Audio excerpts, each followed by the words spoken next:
유다서 1장 5절. 너희가 본래 범사를 알았으나 내가 너희로 다시 생각나게 하고자 하노라.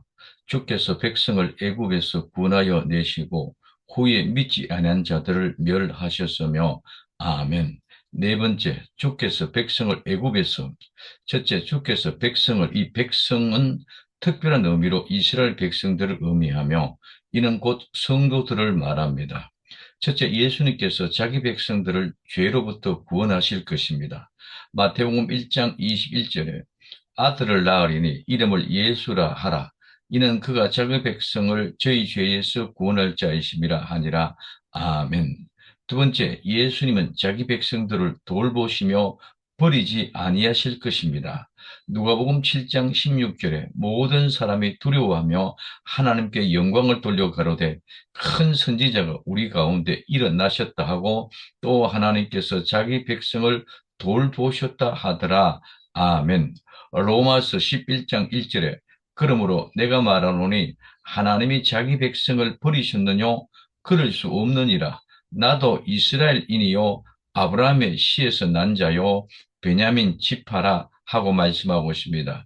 세 번째, 교회 공동체로 교회에 대해서 사용되었습니다. 고린도후서 6장 16절에 하나님의 성전과 우상이 어찌 일치가 되리요?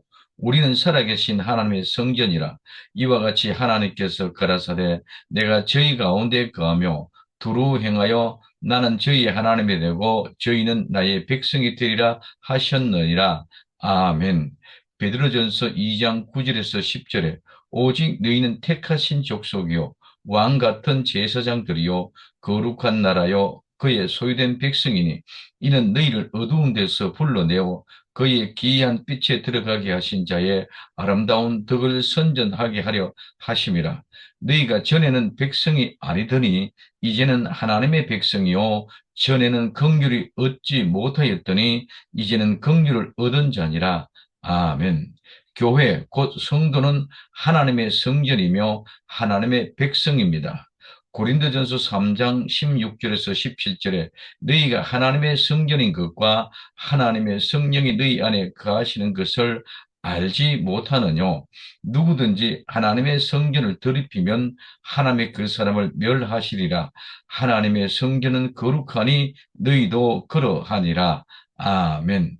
고린도전서 6장 19절에서 20절에 너희 몸은 너희가 하나님께로부터 받은 바 너희 가운데 계신 성령의 전인 줄을 알지 못하느냐?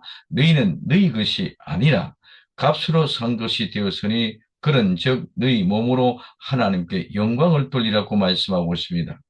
하나님은 유대인과 이방인 중에서 교회를 불렀습니다. 로마서 9장 24절에 이 그릇은 우리니 곧 유대인 중에서뿐만 아니라 이방인 중에서도 부르신 자니라. 아멘. 두 번째, 애굽 즉 세상에서. 이 애굽은 이집트 곧 세상을 의미합니다. 애굽은 영혼의 저택이라는 의미이며 첫째, 애굽도 하나님의 세계의 일부입니다. 둘째, 애굽은 피난처와 체류주입니다. 세 번째, 하나님은 이스라엘 백성을 애굽 속박에서 구원하셨습니다.